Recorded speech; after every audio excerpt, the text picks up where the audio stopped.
This is a Niche Radio podcast. Subscribe to this podcast on iTunes or log into www.nicheradio.co.za. Welcome to SuperDads. Today we have a very famous sort of celebrity guest. Some of you might actually recognize him from television and that. His name is James Swanwick. He's an Australian-American investor, TV and podcast host, and former SportsCenter anchor on ESPN. And also where you might have seen him, he's got a very special pair of glasses, which we can talk about this evening. And he's had the creator of the 30-day no alcohol challenge. And he's interviewed celebrities like Brad Pitt, Angelia Jolie, George Clooney, Arnold Schwarzenegger, a number of world leaders. And sort of he's one of those guys that's very, I think there was like sort of a book called The A Game. And if you would sort of picture one of those tutorial persons for like the face of it, he would be the guy that would sort of be a motivational speaker. He works very well on helping entrepreneurs with their businesses.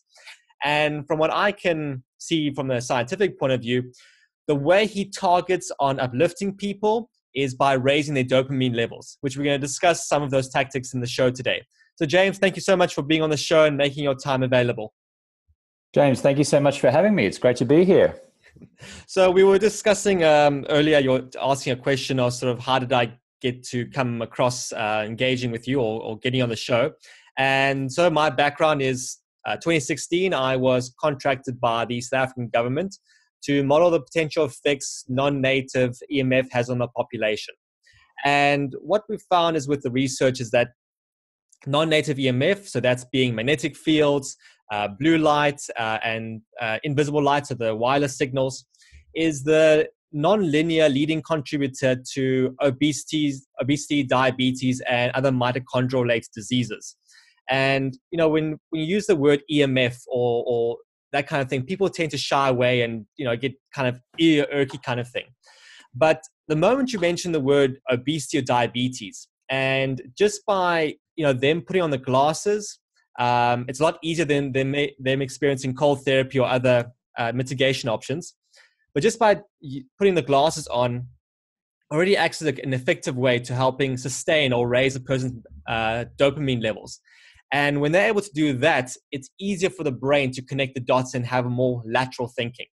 And what I love about your approach, and that, like, I saw one of your other posts that you enjoy eating oysters, which we're going to cover in the show as well. But you have this very clever marketing way that people want to have something that can make a difference and not sort of be too much of an issue or problem. And wearing the glasses, I mean, it's a great conversation piece. So when one is wearing it out and about, it does, you know, get people interested. And one just says, well, buy me a cup of coffee and I'll tell you all about it. But tell us more about sort of the passion you have with you. And, you know, we're going to cover also about the different glasses and also how sort of, you know, with your alcohol show that you had, blue light toxicity is a very strong promoter for people with alcohol abuse and over-consuming alcohol. So let's talk about this body failures you had and how you came about this, you know, eureka moment. Yeah, sure. Well, for context, I'm an Australian and I'm from Brisbane, Australia, but I've been living over in Los Angeles since about 2003. And, you know, I was about 7 or 8 years ago, I would have called myself pretty fit, pretty healthy. I played rugby for most of my life. But then when I stopped playing rugby, I put on a lot of weight and I started to drink a little bit more. And in 1 year, I put on about 30 pounds, which is kind of like about maybe 14, 15 kilograms. And I just kind of felt like I was a 5 out of 10 with my health. And I remember I woke up one morning in Austin, Texas. I was at the South by Southwest Festival there, which is an annual festival. And I woke up, I looked in the mirror and I was like, ugh, you just look average. Like you kind of look weathered. It wasn't that everything was awful, right? It was just like everything was just like blah, kind of average. And so I committed to quitting alcohol for 30 days. And that's what I did. I quit alcohol for 30 days. And in 30 days, I lost 13 pounds. My skin got better. I slept better. I was more productive. I had greater clarity. And I enjoyed the feeling of it so much. I just kept going and going and going. And I literally have not had a drop of alcohol since then. It was March 2010 was the last time I drank. And then during those 8 years, I got into a lot more health related things. So I started to understand the impact that blue light exposure has on our sleep, for example. I became like obsessed with sleep, learning everything about sleep.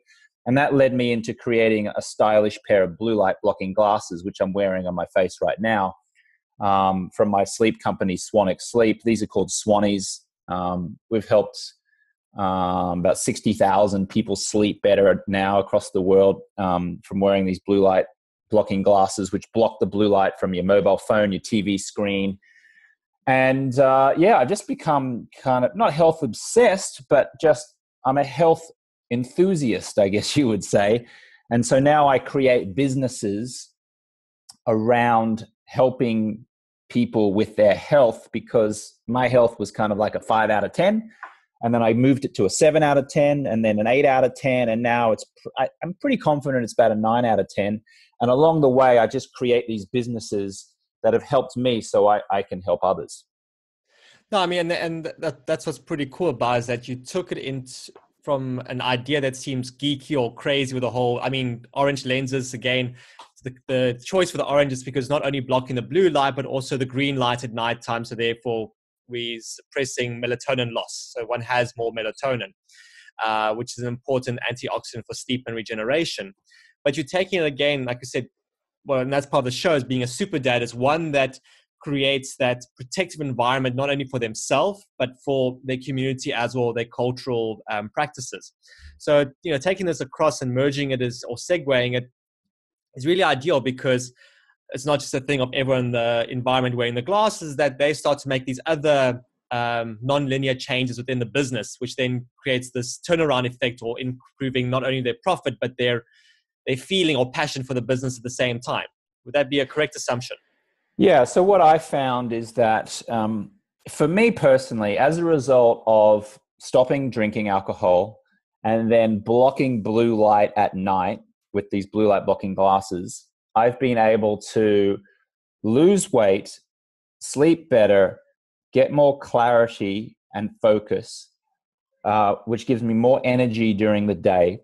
And those things combined have resulted in me making much more money, creating businesses, being super productive, having more connected relationships with my family and with colleagues and with friends and acquaintances.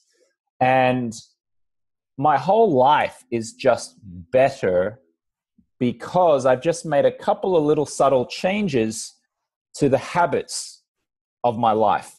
And the main habit really was, first of all, it was stopping drinking. And by the way, I'm not saying that everyone here has to quit drinking and that drinking is the devil. Just significantly reducing drinking can have a massive impact in your life.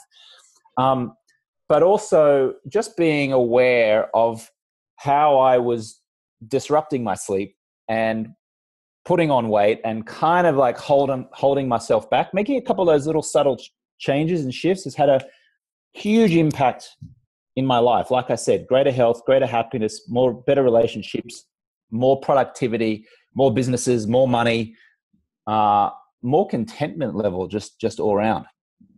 And I guess that's the thing of with the blue light, it lowers one's dopamine levels.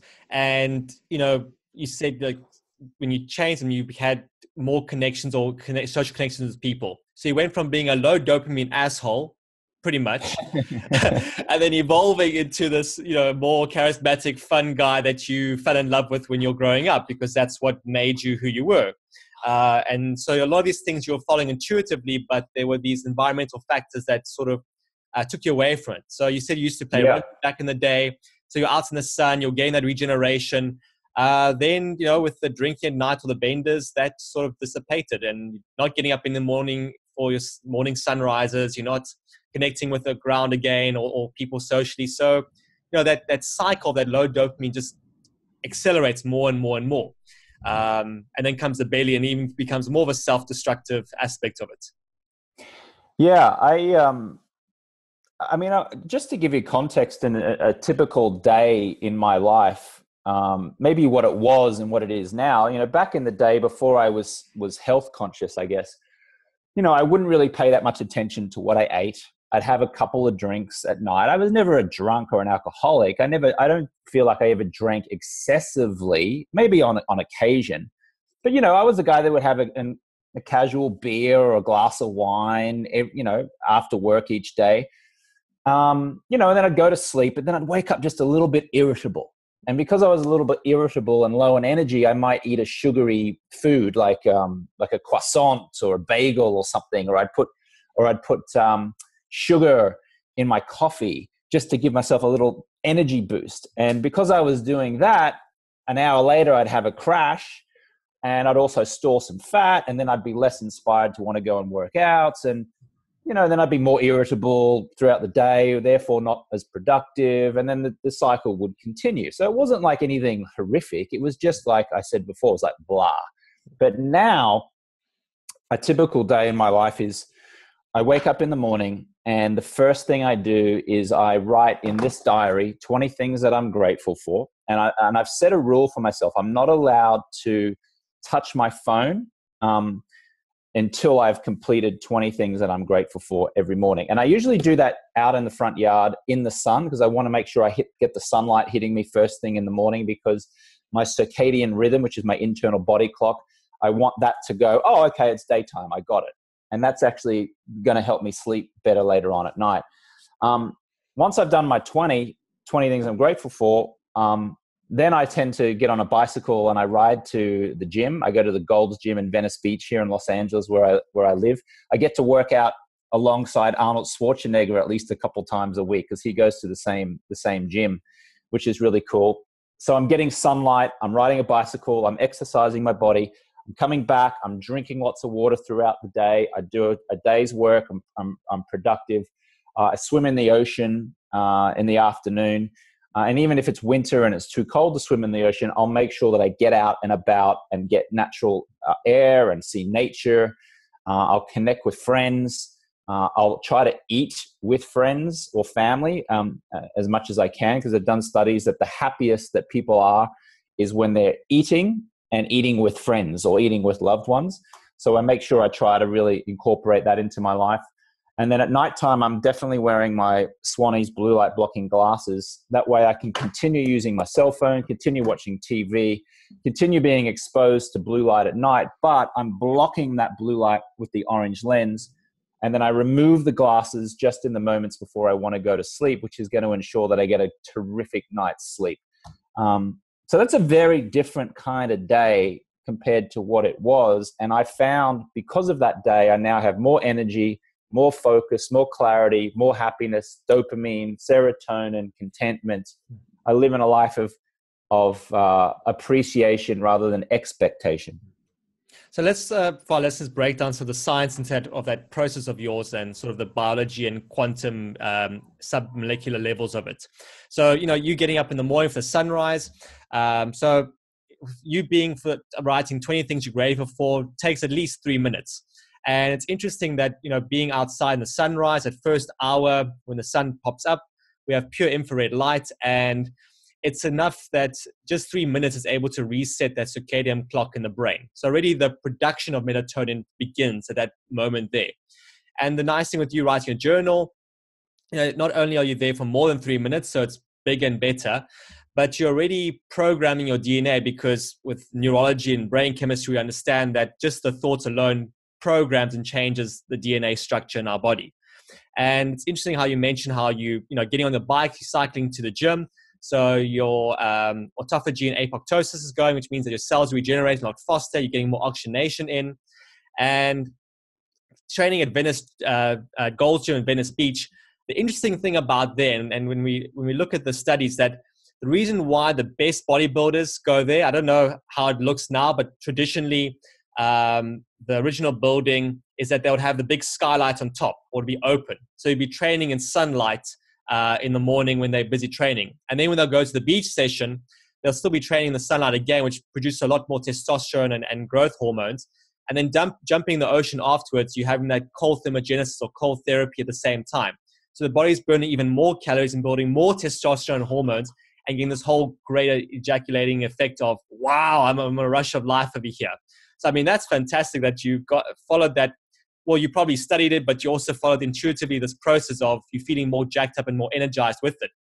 And, like you mentioned, you would even go there in the afternoon, so sunset. So that infrared light that you get before going to bed is vitally key because it sets the regenerative process in your brain and especially in your eyes as well. So the issue of the blue light is that there's association of age-related macular degeneration.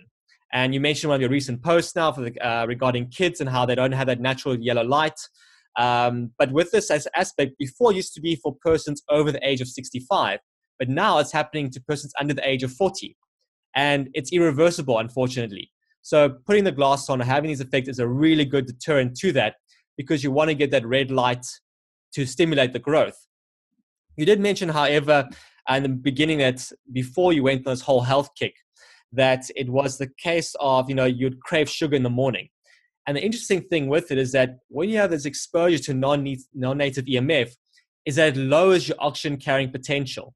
And what that means, you have this ancient pathway that kicks in the brain, which fires off AMPK signaling, which is sort of this backup system we have, and your glucose level shoots up. So because your brain is trying to survive in this low oxygen environment, it's going straight for this glucose. You just want to go more and more, and you're having these spikes.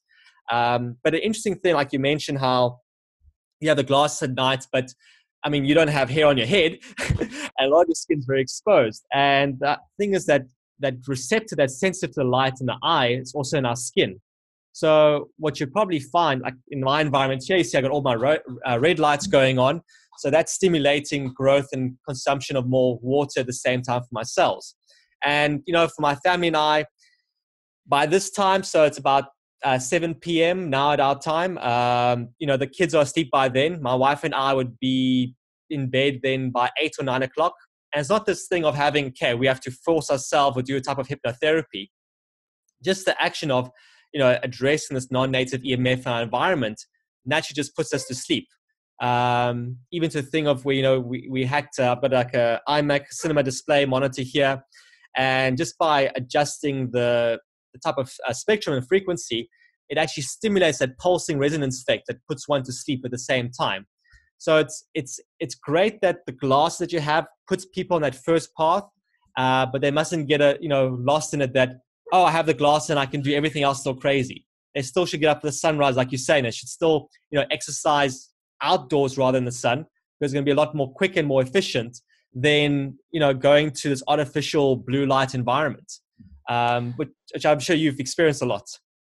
Yeah, and also switching off your Wi-Fi router at nighttime as well, so you're not sleeping in that Wi-Fi. You can see behind me here, I've got a modem right there that's blasting some Wi-Fi through my home here.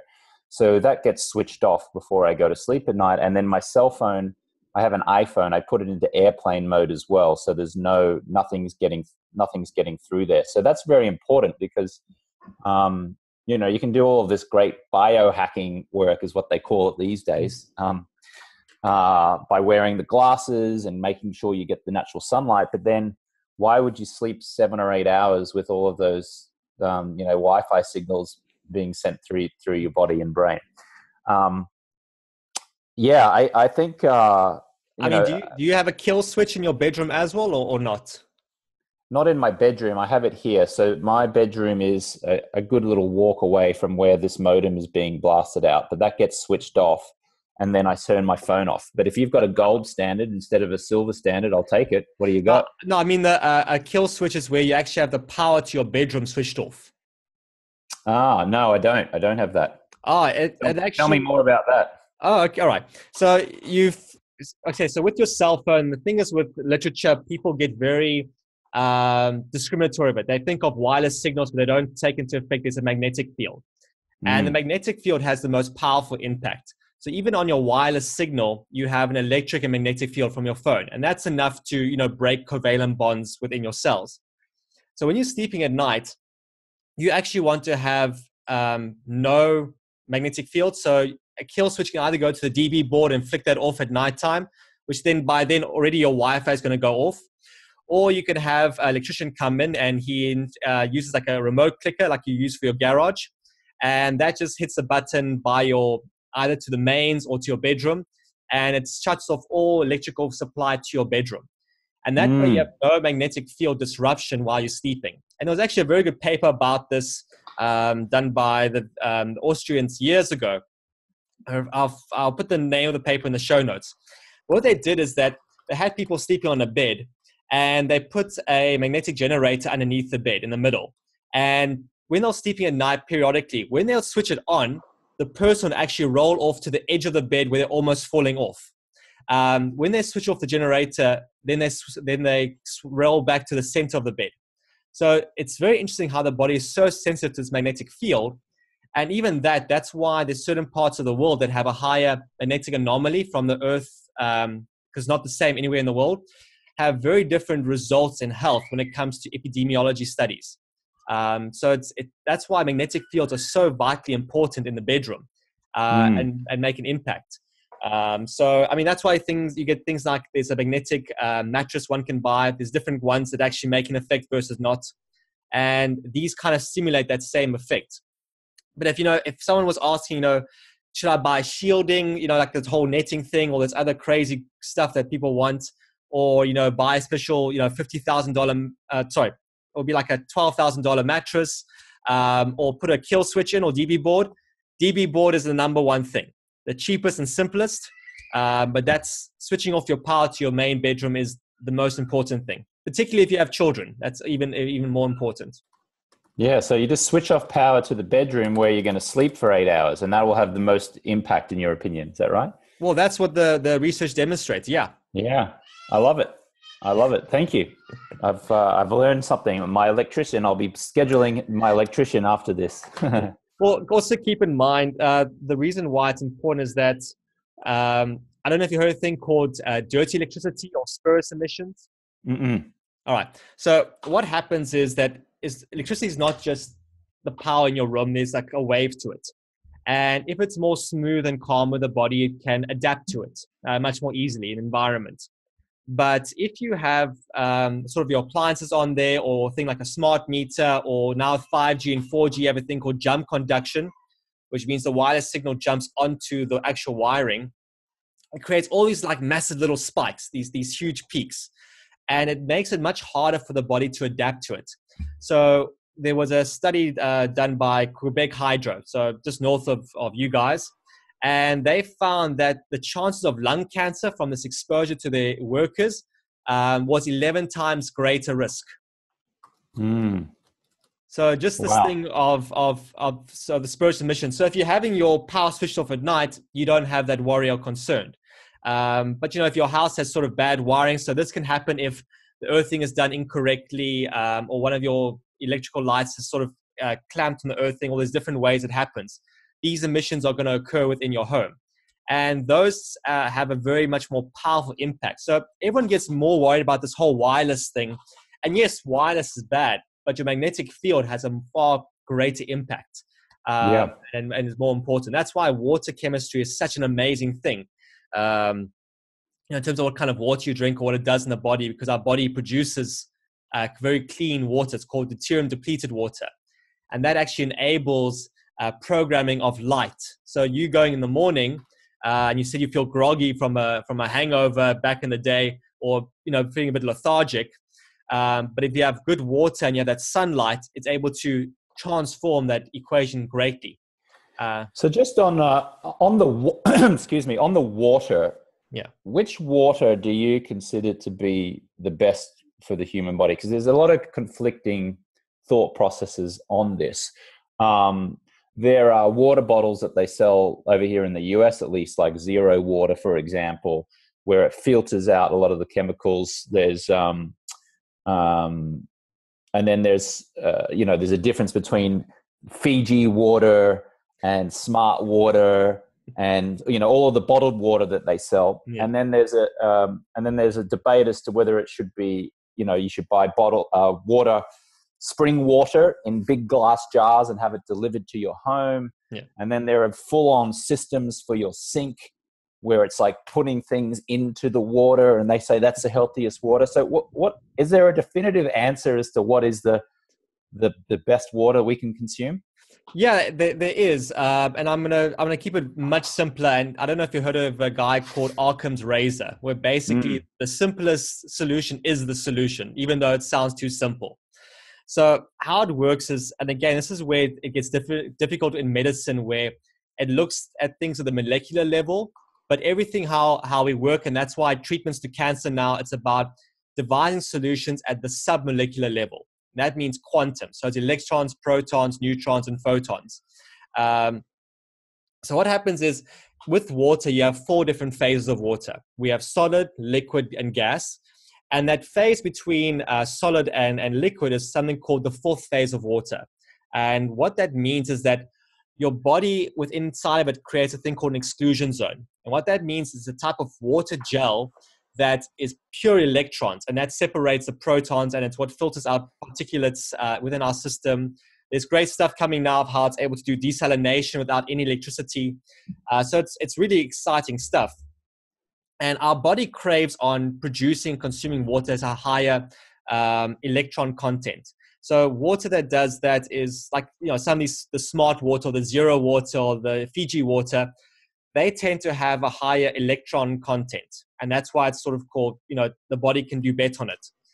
The thing is with that is that it's one piece of the puzzle. Yes, it's great, but our body wants to produce more of this thing, programmable water, in terms of from light. So with that water, the water that comes out of the tap is different from the water that comes out of your mitochondria.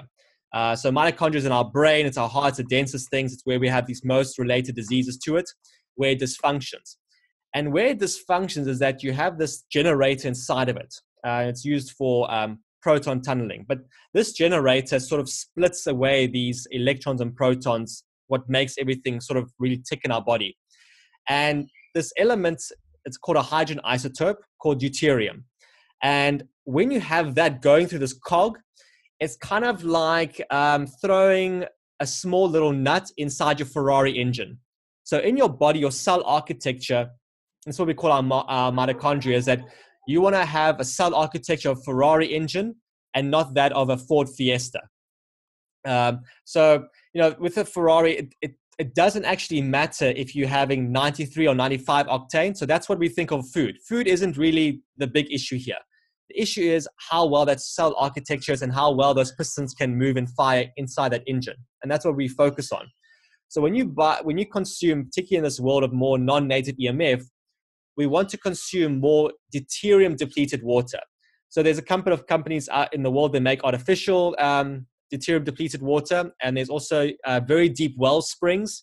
So there's a place by Mexico called Playa del Carmen. And what's unique there is that this water is filtered through the ground for over 65 million years.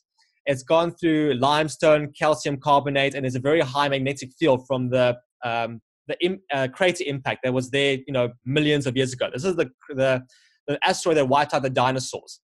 And so close to the magma pulling that it has this additional effect with producing this more depleted water. And that's why this water has been working very well for people with kidney diseases, obesity, diabetes. It's cured 72 different types of cancers so far. But yet it seems so counterintuitive that something so simple has such an effect. And all it is that the water is more efficient and helps our body better survive in an environment where we're struggling.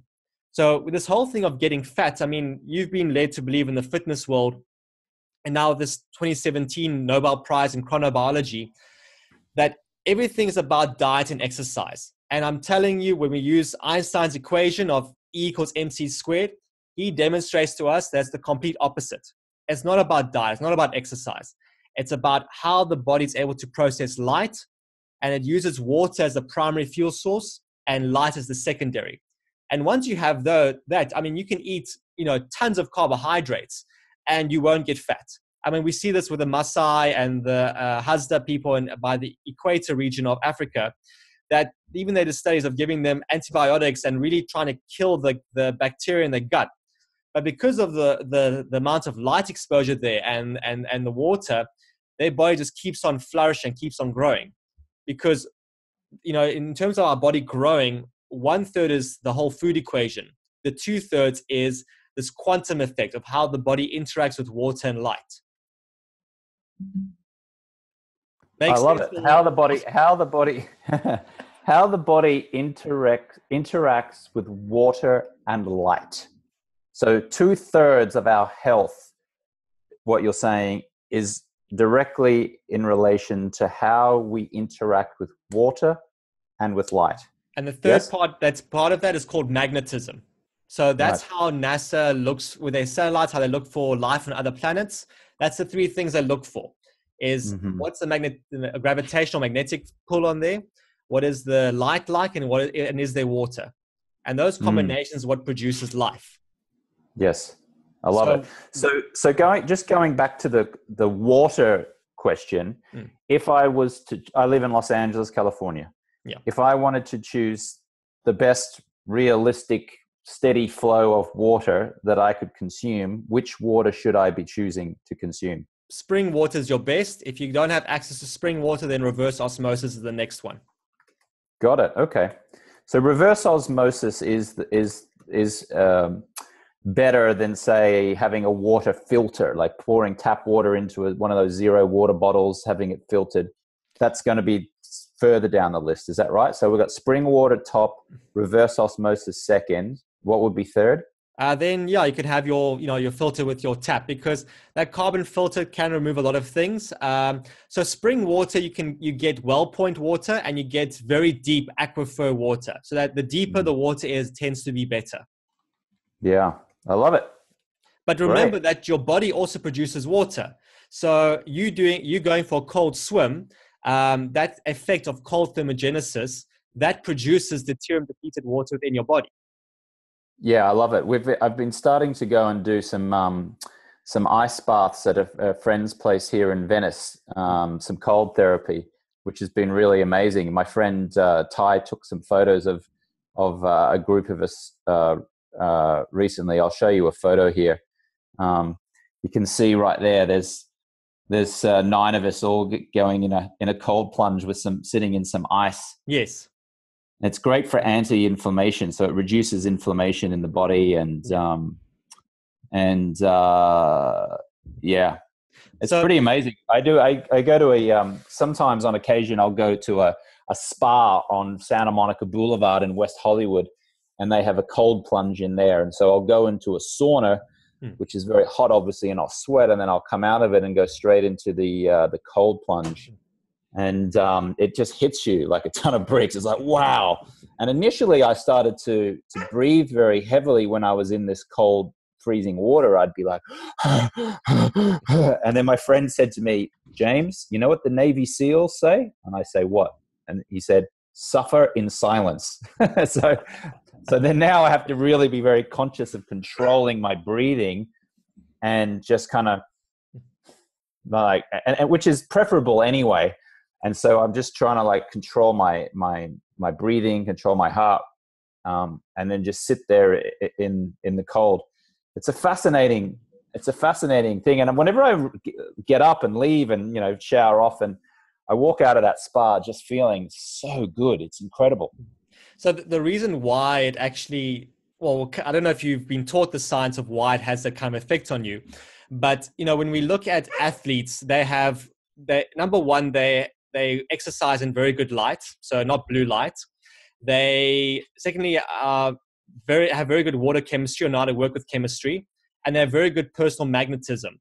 And what happens is when you go in that cold water, you're actually increasing your body's magnetic field. So, there's a thing called respiratory proteins that shrink, and everything actually, your body's external function slows down, but the spin rate, the Ferrari engine, actually spins incredibly fast. It gets much, much stronger and really fast. So in that aspect is that this type of euphoria feeling you get is that your body's mitochondria is sort of, it's giving the fight or flight response, but without your heart going the whole time. So the body's using the hormones of adrenaline and cortisol at a much slower heart rate. So that's the biochemistry point of view. But from the physics point of view is that particularly you being from European descent, you're what's called an uncoupled haplotype. Now, a person that's a coupled haplotype, that's a person from equatorial areas or like Khoisan or parts of Africa, they're not able to do it as well. They actually would get very ill if they did the same type of ice plunging bath, or they don't have to go as cold water. So that's a safety part of it. But in terms of, going to the water, your friend's saying that, keep your mouth shut. So if you want to metabolize the brown fat faster, and if you're struggling, all you do is just hold your breath. So you breathe in and just hold. And the longer you can hold it, then that's going to just actually start slowly metabolizing it. Because, when you go in there, you feel that burning sensation, that real pain of it. That's your veins like trying to close up. And, that can last 2 to 3 minutes. But if you just take that long, steady breath through it, normally it helps if your friend is teaching it. He sort of might stand opposite you and he'll coach you through the breathing exercise. That's what I do when I teach people here in the ocean. The water temperature will be about 10 degrees or whatnot. But I always prefer the ocean to, ice in a bath. Or we take the ocean, we put it in the container, and then we would put the ice in there with it. So I was at an event on Santa Monica Beach last night, just south of the Santa Monica Beach Pier, and a friend of mine was playing piano on the beach, and we listened to the music through headsets. It was a beautiful evening. It starts at 7 p.m., just as the sun's going down over the Malibu Mountains there in Santa Monica, California. And just before he started playing, he had one of his friends come up and walk us through a breathing exercise. There were about 100 people there. If you imagine 100 people sitting on nice blankets and having dinner at sunset, and then just before he started to play, we went through this breathing exercise. And we were told to sit up straight and for 5 minutes breathe very heavily through our stomach. So not through the nose, breathing through the mouth, obviously, but rather than sort of breathing like small, shallow breaths, like, through the nostrils, to breathe through the mouth and to really breathe heavily as if it's coming right from in the stomach region. Now, I dislike the feeling that this gives me, I have to say. And I felt a little bit out of place because she was presenting it as if, we should feel wonderful and feel terrific when you do this. But just after even like 30, 45 seconds, I felt lightheaded. I felt dizzy. Yeah. I felt, like I had vertigo, if you like kind of like a seasickness. Yeah, that's normal. Yeah. So yeah, whenever I've done these kind of like heavy, like breathing, I'm like, I dislike it immensely. So I'm curious as to what's going on physically there and how I might remedy that. Yeah. So clearly, the person that's teaching you isn't teaching you, and they're just trying to replicate what they see on TV, not actually understanding what's happening physiologically or within the body. So what happens is there's different breathing techniques. So the one that it sounds like she's doing is called Tumor Breathing. In Ayurvedic medicine, it's called Tumor. It's also called the Wim Hof method. And with that breathing, like you said, you're getting it down to your stomach. But through the process, you actually want to get the oxygen down to your toes and every part of your limb. And as through the coaching, one gets to experience and feel that sensation. And that's where, again, it's about, it's like having a personal trainer that's helping you train to get more and more into this process. But with this thing of, like you're saying, the vertigo, that sort of twinkling lights kind of thing, what you're wanting to do is that you're wanting to hyper-oxygenate your body, but at the same time, increase your CO2 intolerance. So what happens is that, like we said, the non-native EMF, it reduces your oxygen carrying capacity. And when we're having that, there's a thing called a TCA, urea cycle, and ATP phase. And those all slow down in a low oxygen environment. So what we're doing is with the breathing is that we're getting your primary system to kick back in. And by creating this type of breathing that you're getting, it's the equivalent of altitude training. So I don't know if you've ever been in something called a hypobaric chamber, or it's called a CVAC system. You have them by your area. So not the oxygen pressurized one. It's a bit different. So what that does is like you're going to 20,000 feet or Everest and back down and up and down the whole time. And the breathing helps you stimulate or get to that process. And then what happens at the end, you probably experience you breathe all the oxygen out and you hold your breath for as long as you can. And then you're going to take a deep breath in when you can't anymore. And what you would find is that, if you're a smoker, guys would maybe get to 40 seconds for their first try of the breath out. But after a couple of rounds, we got people going up to 5-6 minutes. This is even smokers of holding their breath without breathing for 6 minutes. So it's amazing because the body is stretching out and it's able to actually take in and retain more oxygen. So, and the key thing is you have a thing called a VO2 max monitor. So what's your oxygen potential in your body? And it's the thing of that your amount of breath you have in or oxygen in your system carries on for hours on end afterwards. So it's not just a thing of that breathing session of 3 minutes. Now for hours, I'm still going to have more oxygen in my system. And it's the same thing with the cold thermogenesis, is that you build more muscle and testosterone being in that ice water for an hour than you hitting the gym, for hours on end kind of thing. You're going to get more results from that. And that's why it works very well for guys, who had stroke victims or accidents or heavy surgery. I mean, I consult a neurologist down the road here and, design different protocols. And you have guys that go for serious surgery. They should be in ICU for 3 weeks and they're out within 2.5 days. And that, it's unheard of. But again, like we talked about your daily protocol, there's a process of which things you do to get those kind of results. And, that's why I guess it's more difficult because in the US, it's more, everyone likes to be, acknowledged or this kind of, let's try this thing, it looks cool. And they're not always willing to understand the science in order to be survivability. And again, I guess the word science or physics seems very overwhelming, but you got to study it very well because you experience it every single day, with your mantras and your process that you do. So, by experiencing it, it's easier to learn, understand, what the mechanisms, and becomes addictive to it. So that's just the fascinating thing with this work. And that's why, I enjoy sort of, helping people with this stuff. And that's why I love your glasses as the first protocol. It's the thing I always recommend to everyone. Never mind this thing of turn off your Wi-Fi. And I said, look, just put the glasses on and let's work from there. And they're much more receptive to make those changes for themselves and their family than anything else. I mean, even with pregnant women, it makes a dramatic difference on reducing the rate of C-sections. And that's, again, a whole nother thing, like we talked about the water earlier. But it's useful how, those little changes makes this non-linear impact, that sort of butterfly effect. Yeah. I also think that it's getting people inspired enough to want to do these protocols regularly, like daily. Half the battle with blue light blocking glasses a few years ago, before I brought out my pair, was that they were ugly as sin. They kind of look like this thing. I'll show you these kind of like safety goggles.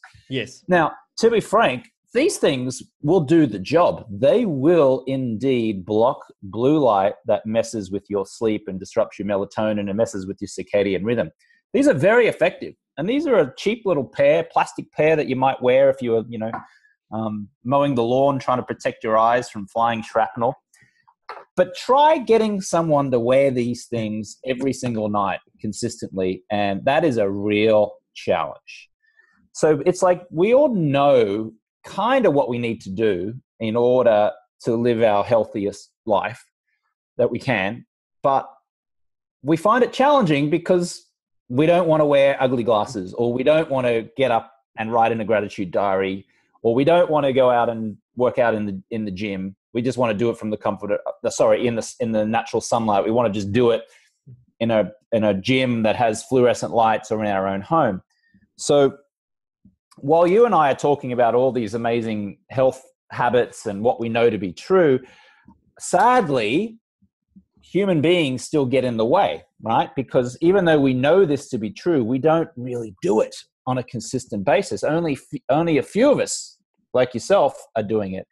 So that's why I tried to create a stylish pair of blue light blocking glasses so people would actually feel good about wearing them. And listen, I'm as vain as the next person. I'm just vain enough that I want to look good while protecting my health. And so, like, you and I could talk for hours and hours and hours about the science and about water and about light and about all those kind of things. Ultimately, it's going to come down to the human being as to how we can get people to be regular in their health practices. I like to think that I've done something, just a little thing, by making blocking blue light kind of fun and kind of stylish. maybe with my 30-day no alcohol challenge program, I deliberately tried to make it fun. I didn't want it to be like, oh, you've got an alcohol problem. Oh, now you've got to come and do this program. And, oh, it's going to be so hard quitting alcohol for 30 days. No, I've presented it and I've built it, and I've built a community around it being something fun that you can do with other people who can hold you accountable. So again, while you and I can geek out on all the science and everything, ultimately, I feel we have to make it fun. We have to make it, if it's a wearable, it's got to be stylish. Well, that's what I love about your fit overs, because out of all the brands out there, from my perspective, your fit overs are the most stylish ones of them all. Oh, thank you. So, and then we've got the aviators as well for people who really want to be cool, like Maverick from Top Gun. And I like the whole thing. Also, it's important on the style for kids and particularly students. And because, it's already hard enough being a kid in school and being teased by others. And, in a lot of these environments, kids need to wear the glasses as well. So why rather make a fashion statement about it?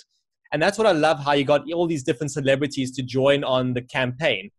So even the ones that you haven't interviewed directly, but even like Jean-Claude Van Damme, Tony Stark, from the Avengers kind of thing, you also wear the glasses as well. It's not as well publicized, but you do the great thing of actually, getting your pictures with them and explaining this is why I wear Swannies, because it's not just us, be cool like your heroes, not just in the movies, but in real life too.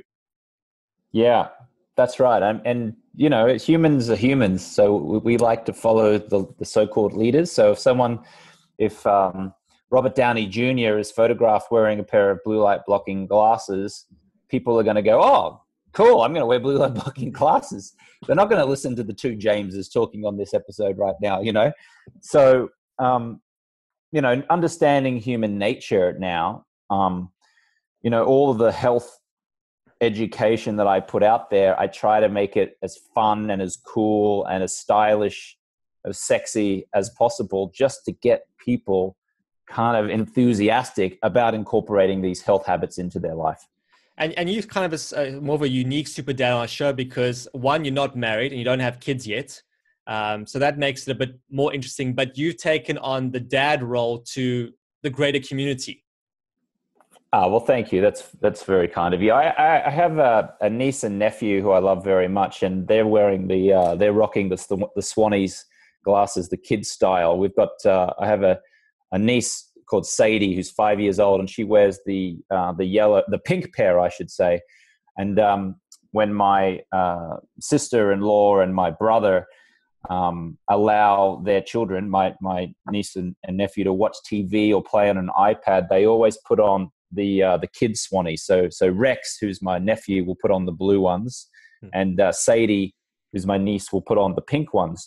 And like you mentioned before, children sadly do not have a natural blue light blocking element to their eyes built into them yet. As we mature through adolescence and then ultimately adulthood and then middle age and so forth, we actually build up more of a resistance, more of a natural resistance to the dangers of blue light. But children, man, we are doing so much damage to children's eyes when we let them use an iPad, when we let them watch TV, when we let them play video games without protecting their eyes from that blue light that is hitting them. You're essentially handing them a mini sun. Here you go, 5-year-old child. Stare into this mini sun and increase your chances of macular degeneration in later life, increase your likelihood of blindness. If you Google blue light into Google News, you'll see that just 10 days ago, there was a new study that came out that showed that our addiction to electronics increases the chances of blindness. And the story got picked up all over the world. It went everywhere, all these newspapers, magazines. We're essentially sentencing our children to a lifelong, issue of macular degeneration, blindness, lack of focus, lack of clarity, increasing the likelihood of diabetes, cancer. So if you have children, you're listening, get them to either have a screen curfew where you take them off. You don't let them use screens, which is near impossible in today's world, or block the blue light with a pair of, Swannies blue light blocking glasses or any other kind of blue light blocking device that you can get your hands on. And it's quite scary, like you mentioned, like you said, with the macular degeneration, but, even more so, in the hospital wards now with the doctors and that, you're having kids in their 20s rocking into the wards with a heart attack or stroke.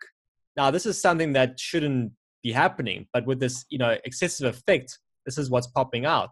But I like the whole thing you mentioned, addiction, because I've had a couple of kids in their early 20s, and, part of the protocol, we're using the orange lenses, and we do some outdoor stuff. But the effect with the gaming addiction is that it almost virtually disappears. I mean, it's not a thing of them now on the weekends where they're saying, I'm staying in and having a gaming fest or that.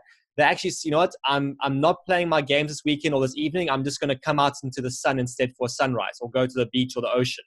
So it's amazing just how putting on the glasses has a very strong impact on gaming addiction and helping one break away from that. Yeah.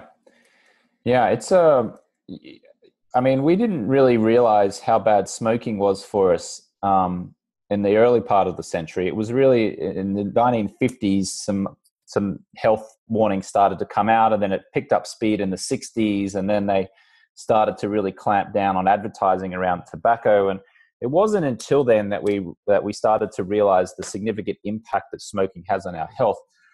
I feel like in the next 10 years, the next decade, we're going to start to really be shocked to learn as to how damaging staring into this blue light is for human beings. The studies are starting to come out increasingly.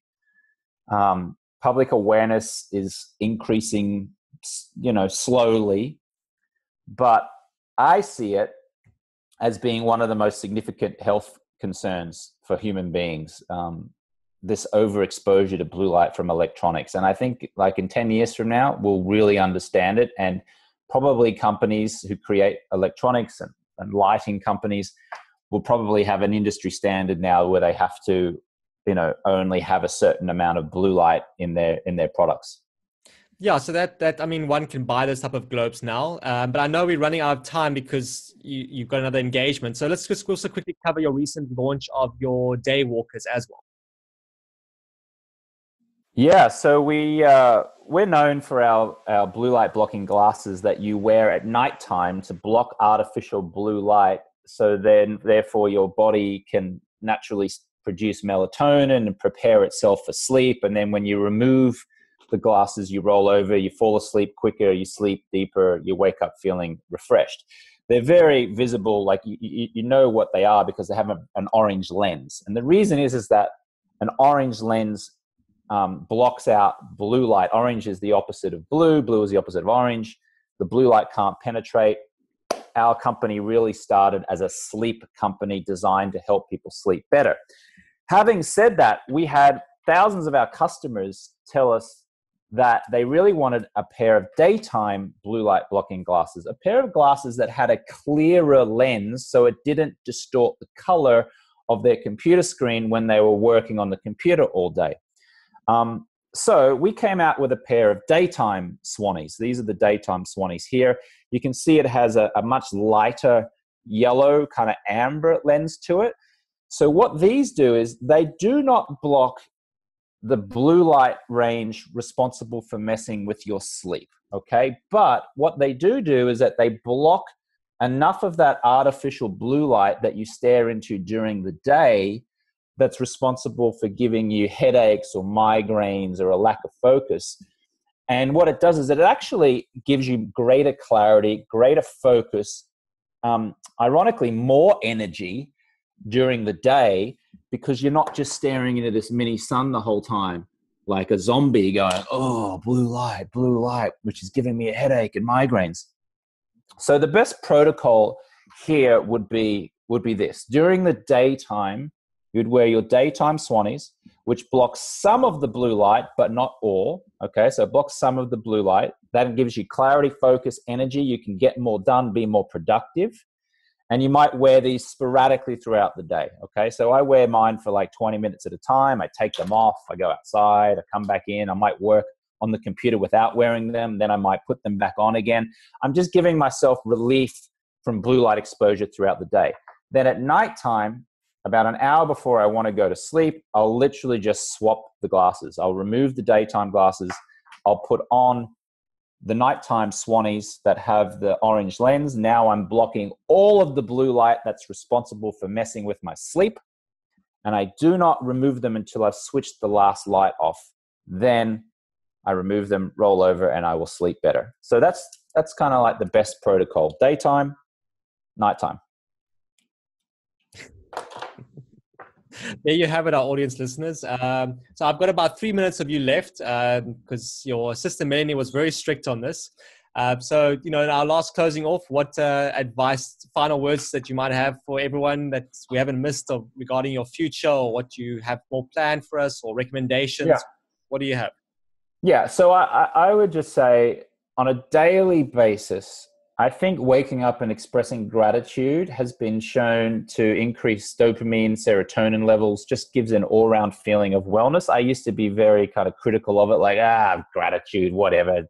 I'll just work out and eat well. I don't need gratitude. But just that daily practice of writing 20 things I'm grateful for in this diary every morning has had a profound impact on my happiness levels. Exposing yourself to natural sunlight as soon as you can in the morning is going to help you sleep later on at night.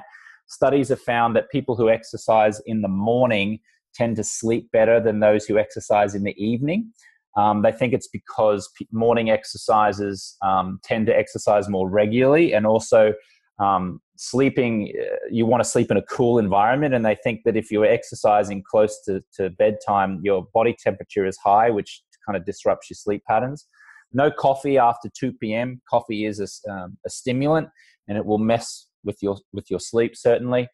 And then blocking blue light as much as you can at nighttime by wearing a pair of blue light blocking glasses and not removing them until you roll over and go to sleep is also going to help you sleep immensely.